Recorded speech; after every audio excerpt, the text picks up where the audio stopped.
تو ہم تمام لوگوں کے سامنے وہ آڈیو ٹیپس موجود ہیں، وائرل ہیں، سوشل میڈیا پر موجود ہیں، ہم تمام لوگوں نے سن رکھی ہیں، جن جن کے پاس موبائل فون ہے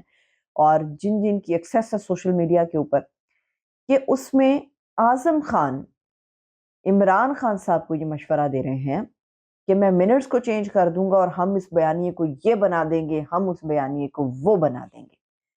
تو یہ صاف ظاہر ہے کہ 164 کے تحت اعظم خان نے جو سٹیٹمنٹ دی ہے سراسر جھوٹ کے اوپر مبنی ہے۔ پھر انہوں نے کہا کہ چیئرمین پی ٹی آئی نے فوج کی اعلیٰ قیادت کے خلاف منصوبہ بندی کی۔ یہ کیسی منصوبہ بندی ہے جو ایک ہی رات کے اندر ہو گئی؟ 8 مارچ کو پتہ چلتا ہے کہ تحریک عدم اعتماد آئے گی، 9 مارچ کو تحریک عدم اعتماد آ جاتی ہے، ہم سب لوگوں کو یاد ہے۔ 9 مارچ کو چند گھنٹوں کے اندر یہ پورا بیانیہ کس طرح سے بن سکتا ہے؟ پھر انہوں نے کہا کہ جس اسپیکر نے غیر قانونی رولنگ جو دی وہ چیئرمین پی ٹی آئی کی ہدایت پر دی۔ اس جملے کے اندر بڑے معنی ہیں۔ اسپیکر اس وقت تھے اسد قیصر، نیشنل اسمبلی کے اسپیکر اسد قیصر تھے اور ڈپٹی اسپیکر قاسم سوری صاحب تھے۔ اور قاسم سوری نے جب یہ رولنگ دی تھی، اس کا مطلب یہ ہے کہ کسی سطح پر یہ فیصلہ کر لیا گیا ہے کہ ڈپٹی اسپیکر یا اسپیکر یہ دونوں بھی اس وقت عمران خان صاحب کے خلاف ہمیں محاذ کرتے ہوئے نظر آئیں گے، یا کسی سطح پر یہ سوچا گیا ہے۔ ممکن ہے آنے والے دنوں میں اسد قیصر صاحب اس کے اگینسٹ کھڑے نظر آئیں، مگر بظاہر ابھی نظر نہیں آ رہے۔ قاسم سوری صاحب جو ہیں وہ اس وقت منظر سے ہمیں غائب نظر آ رہے ہیں۔ اسد قیصر مبینہ طور پہ 1-2 ویڈیوز میں کورٹس کے اندر نظر آئے ہیں، مگر کیا اسد قیصر کے حوالے سے بھی فیصلہ کیا گیا ہے کہ سائفر کے کیس کے اندر عمران خان صاحب کو پھنسانے کے لیے یہ لوگ ہیں جن کو شامل کیا جائے گا؟ یہ اپنی جگہ پر اہم ہے۔ پھر انہوں نے کہا، پہلے میں آپ کو یہ بتا دوں کہ اعظم خان ایک پرنسپل سیکرٹری تھے اور پرنسپل سیکرٹری کا سائفر کے ساتھ کوئی لینا دینا نہیں ہوتا، اس کا کام ہے فورن سیکرٹری کے ساتھ۔ اور اس وقت جو فورن آفس کے اندر پاکستان تحریک انصاف سے لوگ تھے، اس میں شاہ محمود قریشی صاحب ہونے چاہیے تھے۔ سائفر کی یہ کاپی قریشی صاحب کو ملنی چاہیے تھی اور قریشی صاحب اور عمران خان صاحب کے درمیان یہ چیز طے ہونی چاہیے تھی، مگر ان دو لوگوں کے درمیان اعظم خان صاحب کہاں سے کود پڑے کہ اعظم خان صاحب ان مبینہ آڈیو ٹیپس کے اندر یہ بتا رہے ہیں کہ ہم منٹس چینج کر دیں گے، ہم یہ بیانیہ بنا دیں گے، ہم وہ بیانیہ بنا دیں گے۔ تحریک انصاف کے چیئرمین نے کبھی بھی اداروں کے خلاف محاذ رائی اپنی کسی تقریر میں نہیں کی۔ یہ آن ریکارڈ ہیں یہ چیزیں۔ انہوں نے جتنی پریس کانفرنس کی، انہوں نے جتنے جلسے کیے، انہوں نے جتنی بھی مخالفین کے خلاف گفتگو کی، اس میں کبھی بھی اداروں کے خلاف محاذ رائی کا ایلیمنٹ شامل تھا ہی نہیں۔ اور اعظم خان کا یہ جو بیان ہے کئی مہینے پہلے ریکارڈ ہوا اور یہ گزشتہ رات اس کو منظر عام پر لایا گیا، اس کا صاف صاف یہ مقصد بتایا جا رہا ہے کہ 23 کو ممکنہ طور پہ عمران خان صاحب کے خلاف سائفر کے اندر معاملہ جو ہے وہ آگے بڑھایا جائے گا۔ اور یہ بھی کسی سطح پر سوچا جا رہا ہے کہ تحریک انصاف اگر الیکشن کے اندر پارٹیسپیٹ کرتی ہے اور ان کو کرنے بھی دیا جاتا ہے تو ممکن ہے کہ تحریک انصاف ان الیکشنز کے اندر عمران خان صاحب کے بغیر جائے گی، عمران خان صاحب کو مورد الزام ٹھہرایا جائے گا۔ یہ آپ نے ساری چیزیں دیکھی ہوں گی کہ ان اعترافی بیانات میں کہیں بھی شاہ محمود قریشی جو اس وقت خود جیل کاٹ رہے ہیں ان کے حوالے سے چیزیں سامنے نہیں آ رہی۔ قریشی صاحب ممکن ہے باہر آئیں، لیڈ کریں، مگر عمران خان صاحب کو اس پورے پروسیس سے دور رکھا جائے گا۔ اور یہ جو سامنے آ رہی ہیں چیزیں، سزائے موت یا عمر قید، ممکن ہے کہ وہ پورا گراؤنڈ تیار کیا جا رہا ہوگا۔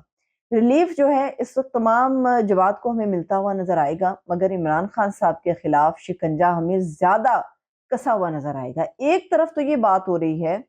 کہ تمام لوگ جو ہیں یا تمام سیاسی جماعتیں ہیں وہ الیکشن کے اندر پارٹیسپیٹ کریں گی، مگر دوسری طرف پی ٹی آئی کے خلاف ایک گرہ ہے جو مزید کسی جا رہی ہے اور سراسر اس کا نشانہ عمران خان صاحب بظاہر ہمیں نظر آ رہے ہیں۔ میں اس لیے اس بنیاد پر یہ بات کر رہی ہوں کہ اچانک سے یہ بیان سامنے آیا اور 23 کو سائفر کے اندر عمران خان صاحب کے حوالے سے فیصلہ سامنے آ جائے گا۔ اور اس کے علاوہ نواز شریف صاحب واپس آ رہے ہیں، پاکستان واپس آ رہے ہیں، ان کا راستہ ہموار ہو رہا ہے، ان کو متبادل کے طور پر دیکھا جا رہا ہے۔ اور اسلام آباد کے اندر، اسلام آباد شہر اقتدار ہے، یہاں پر اس وقت یہ چیمگوئیاں ہیں،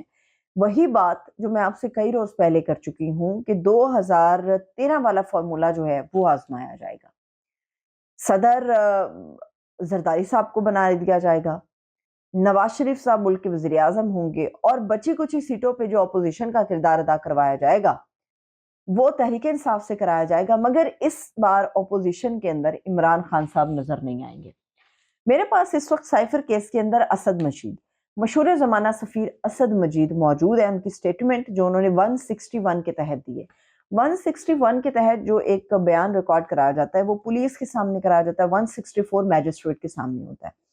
161 کے تحت جو اسد مجید اس وقت سفیر تھے اور یہیں سے وہ گیم شروع ہوئی تھی، انہی کے ذریعے بتایا گیا تھا کہ سائفر کے اندر جو ہے وہ غیر ملکی سازش ہوئی ہے، رجیم چینج کا پلان کیا گیا ہے، عمران خان صاحب کو ہٹانے کا پلان کیا گیا ہے، اور یہ کہا گیا ہے امریکہ بہادر کی طرف سے کہ اگر تو عمران خان صاحب کو ہٹا دیا جاتا ہے تو سب کچھ اچھا ہوگا۔ لیکن اب جو 161 کے تحت اسد مجید کی سٹیٹمنٹ سامنے آئی ہے، یاد رہے کہ یہ اس وقت پاکستان کے فارن سیکرٹری ہیں، اور اسد مجید کہتے ہیں کہ جناب 7 مارچ، 7، 8 اور 9 مارچ یہ 3 تاریخیں بڑی اہم ہیں۔ 8 مارچ کو سائفر کے بارے میں علم ہوتا ہے کہ جی رجیم چینج کا پلان ہو گیا، 9 مارچ کو نو کانفیڈنس ہوتا ہے اور کامیاب ہو جاتا ہے، عمران خان صاحب کی گورنمنٹ گھر چلی جاتی ہے۔ اب آ جاتے ہیں 7 مارچ کے اوپر۔ اسد مجید کہتے ہیں کہ جی سائفر معاملے نے پاکستان کی کمیونیکیشن سسٹم کو نقصان پہنچایا۔ یہ وہ پہلے آدمی ہیں جو یہ رجیم چینج کی پوری کہانی اور سازش لے کے خود عمران خان صاحب کے پاس گئے تھے۔ پھر یہ کہتے ہیں ہمارے سفارتکار اور مستقبل کی سفارتکاری کی ساکھ پر بھی بڑا منفی اثر پڑا ہے۔ اس میں برابر کی حصے داری اگر کسی آدمی کی ہے یا زیادہ دباؤ کسی پہ آدمی پہ آنا چاہیے وہ اسد مجید ہے، مگر وہ 161 کے تحت اپنا بیان دے کے کلیئر کٹ ہو گیا اور اس وقت فارن سیکرٹری ہیں۔ پھر وہ کہتے ہیں 7 مارچ سے آج تک سابق وزیر اعظم سے کبھی ملا، نہ ہی بالواسطہ یا بلا واسطہ بات ہوئی۔ 8 مارچ کو یہ صاحب بتاتے ہیں کہ آپ کے خلاف نو کانفیڈنس ہوگا، کامیاب ہوگا، آپ کو ہٹانے کا پلان ہے، رجیم چینج کا پلان ہے، مگر اپنے بیان میں یہ کہہ رہے ہیں کہ 7 مارچ سے آج تک، یعنی کہ وہ 24 گھنٹے یہ کھا گئے ہیں، گجنی دھرماتما ہے نا، وہ 24 گھنٹے کھا گئے ہیں اور یہ 7 مارچ پہ پہنچ گئے اور کہہ رہے ہیں کہ میں کبھی عمران خان صاحب سے نہ تو ملا تھا، نہ میری ان سے ڈائریکٹلی یا انڈائریکٹلی کوئی بات ہوئی تھی۔ پھر انہوں نے کہا میں نے وزیر اعظم کے معاون خصوصی سے ملاقات کی یا بات نہیں کی، کچھ میرا نہیں ہوا، میرا کوئی رول نہیں ہے سائفر گیم کے اندر۔ پھر وہ کہتے ہیں کہ میں نے ڈونلڈ لو کو 7 مارچ کو دعوت پر مدعو کیا، یعنی کہ کہانی پوری نظر آ رہی ہے، بن بھی رہی ہے کہ 7 مارچ کو کیا کچھ ہوا، 8 مارچ کو کیا کچھ ہوا، مگر گجنی درماتما ہے تو 8 مارچ وہ کھا گئے اسد مجید صاحب، تو 7 مارچ کو وہ کلیریفائی کر رہے ہیں اس وقت۔ ڈونلڈ لو یہ وہ مشہور آدمی ہے جس نے اسد مجید سے کہا، اور جو سائفر کی پوری کہانی ہے کہ امریکہ بہادر کی آشیرواد اگر حاصل کرنی ہے تو عمران خان کو ہٹانا ہوگا، کیونکہ ہم عمران خان صاحب کے ساتھ کام نہیں کر سکتے۔ پھر انہوں نے کہا جی میں نے 7 مارچ کو دعوت پر مدعو کیا ڈونلڈ لو کو، اور پاکستان ہاؤس واشنگٹن کے اندر ملاقات پہلے سے زہرانے پر طے تھی۔ وہ کہتے ہیں کہ جو زہرانہ ہونا تھا ہمارا پاکستان ہاؤس سے جو واشنگٹن میں، اور ہماری یہ ایک ملاقات پہلے سے طے تھی، یہ ایک سڈن نہیں تھی۔ حالانکہ ہمیں یاد پڑتا ہے کہ ایک سڈن ملاقات ہوئی، اور سڈن ملاقات کے اندر یہ خاص میسیج ڈیلیور ہوا، اور اسد مجید نے بطور سفیر اپنی ذمہ داری پوری کی، انہوں نے وزیر اعظم پاکستان کو بتایا سائفر کے حوالے سے، اور 8 مارچ کو یہ ساری صورتحال پیش ہوئی، 9 مارچ کو نو کانفیڈنس ہوا، عمران خان صاحب گھر چلے گئے۔ اب وہ کہہ رہے ہیں کہ اس میں نہ تو ڈونلڈ لو کا کوئی رول تھا، میں تو ویسے پاک صاف تھا، میں تو گنگا نہایا ہوا تھا، میرا تو کوئی رول ہی نہیں تھا۔ 8 مارچ وہ کھا گئے ہیں، 7 مارچ کے اوپر وہ پہنچ گئے ہیں، اور وہ کہتے ہیں کہ یہ ایک سڈن ملاقات نہیں تھی ڈونلڈ لو کے ساتھ، یہ پہلے سے طے تھی، ایک زہرانہ تھا، اس میں ہماری ملاقات ہوئی تھی، بات ہوئی تھی۔ کئی ایسے بڑے بڑے خلا ہیں اس کے اندر، وہ سوراخ ہیں اس کے اندر۔ سوال یہ ہے کہ اعظم خان کی سٹیٹمنٹ ہے یا اسد مجید کی سٹیٹمنٹ ہے، ان سوراخوں کو فل کیسے کیا جائے گا؟ صاف صاف ظاہر ہے، نوشتہ دیوار ہے۔ نگران حکومت ایک طرف تو پی ٹی آئی کے لوگوں کے ساتھ رابطے کر رہی ہے، دوسری طرف پی ٹی آئی بھی چاہتی ہے کہ بات چیت آگے بڑھے، کوئی راستہ نکلے، الیکشن کے لیے سروائیول ہو سکے۔ ایک طرف پریس کانفرنس ہو رہی ہیں، ایک طرف گندے اور گھٹیا الزامات لگائے جا رہے ہیں۔ این ممکن ہے کہ کسی بھی لمحے شیخ رشید صاحب کی بھی سٹیٹمنٹ سامنے آ جائے۔ 23 سے پہلے سارا گراؤنڈ صاف ملے گا، 23 اکتوبر سے پہلے سارا گراؤنڈ صاف ملے گا، اور آپ یہ نوٹ کیجئے گا کہ عمران خان صاحب کے خلاف تو بہت زیادہ شواہد ہمیں نظر آ رہے ہیں سائفر کے اندر، اور اسد مجید اور اعظم خان کے سٹیٹمنٹ بھی سراسر خلاف ہے عمران خان کی، مگر اس میں شاہ محمود قریشی جو ہیں وہ جیل کے اندر تو ہیں، مگر ان کے خلاف سٹیٹمنٹ اس طرح سے نظر نہیں آ رہی ہے۔ یہ ظاہر کرتا ہے کہ 23 اکتوبر کو عمران خان صاحب کے لیے دو چیزیں طے ہوں گی، اور عین ممکن ہے یہ عمر قید بھی ہو، کیونکہ اس وقت پبلک پریشر بہت زیادہ ہے، انٹرنیشنل پریشر بہت زیادہ ہے۔